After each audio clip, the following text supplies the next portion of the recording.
I've been trying to put into words what the difference is between platform games developed by Japanese studios and platform games developed by Western studios, and for some reason the only thing I can think of is Western platformers tend to be uglier. Japanese platformers are always built around a really pleasing character design, while Western platformers are like, he's a disgusting elephant thing, now let's just make him jump around a colourful world. But there's more to it than that. Japanese game design seems to come from a really polished school of thought where everything is very particular. The art, the level design and the character control are all in balance. Western game design, especially the European stuff, seems to come from the bedroom coding scene of the home micro boom. We just try stuff and some of it works and some of it doesn't, and it makes for some of the most fascinating and flawed software out there.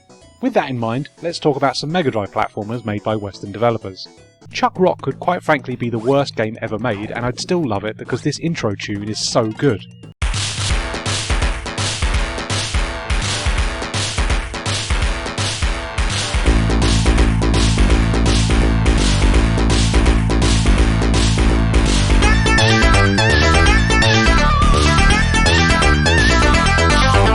But it isn't the worst game ever. It's actually quite a neat little platformer where you hilariously have to rescue your wife from being kidnapped by Gary Gritter, which is a pun that's aged worse than a 2-week-old loaf of bread. Chuck Rock places big emphasis on collecting stuff and throwing rocks at enemies, or using rocks to reach higher platforms. It controls really well despite Chuck having some of the most pitiful melee attacks ever, but this puts more focus on the use of rocks as weapons. Visually, it's very British in its comic book aesthetics, and it's coupled with a goofy soundtrack that fits the overall presentation.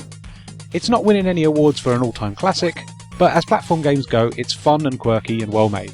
And also, this song is great.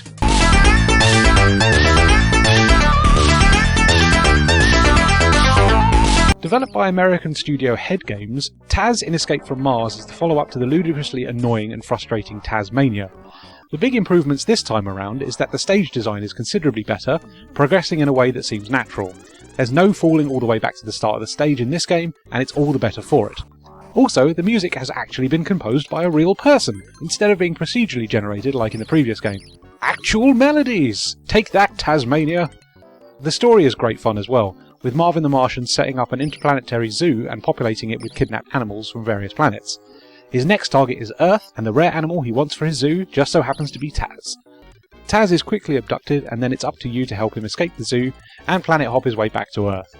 The controls are a bit finicky, with Taz only moving at speeds of slow or uncontrollably fast, but you soon adapt to it. What this game really does well is in its presentation. It looks and sounds so much like a Looney Tunes short, and as the game progresses there's plenty of nods to Looney Tunes history if you look for it. Great stuff.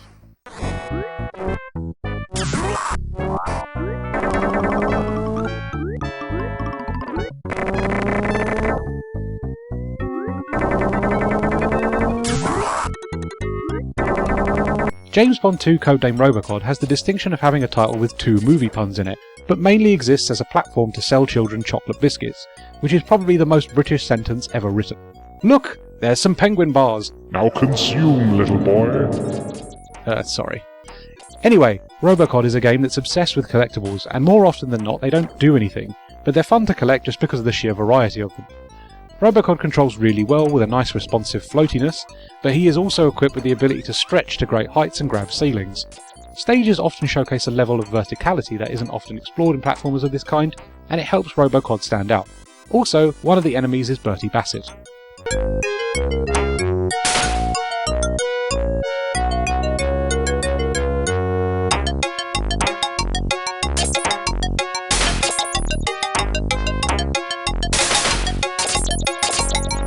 I love the absolute brass balls of 90s Codemasters and their tagline of absolutely brilliant. Like, calm down lads, I'll be the judge of that.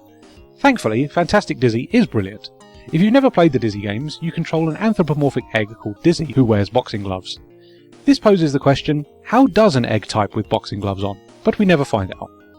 The Dizzy games are about running and jumping around a world, solving puzzles and rescuing your Yokefolk pals, and that's pretty much the same here.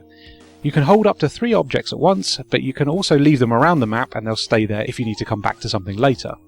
There's a bonus objective in Fantastic Dizzy which tasks you with finding all 250 stars littered around the map, making this quite an explorative adventure.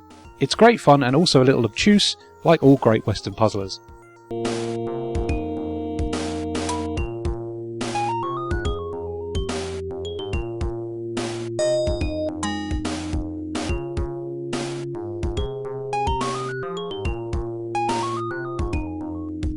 Rolo to the Rescue is sadly not a game designed to sell children chocolate, but a game where you play as an elephant who has to free his animal pals.